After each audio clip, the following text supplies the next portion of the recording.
Is-sena d-dieħla l-ekonomija Maltija mistennija tikber bi kważi 6%. Dan skont rapport li ħareġ il-Bank Ċentrali fi prospetti għall-ekonomija matul it-3 snin li ġejjin.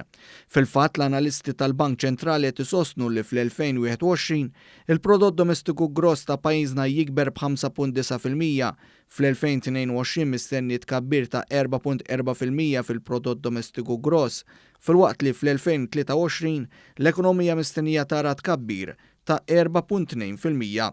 Dan wara li għal din is-sena meta d-dinja kollha affaċċjat pandemija mistenni tnaqqis ta' 7.5% fil-prodott domestiku gross.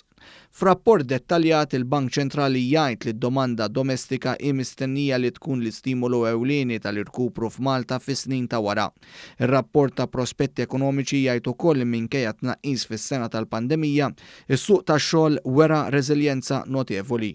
Fil-fatt skont il-Eurostat tal-5 xahar konsekuttiv, f'Ottubru Malta kellha l-inqas rata ta' qatt fiż-żona euro u minn Mejju sa' Ottubru l-qatt naqas bi kważi 1300 persuna.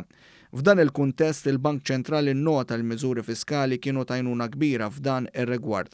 Fost dawn kien hemm il-Covid Wage Supplement li fl-aħħar budget li ħabbar il-Gvern għas-sena d-dieħla reġa' estenda din il-miżura. Saħansitra l-esperti tal-Bank Ċentrali ta' Malta jgħidu li r-rata ta' tkabbir fl-impjiegi hija mistennija li tola gradwalment fis-snin ta' wara u tilħaq 2.5% fl-2023.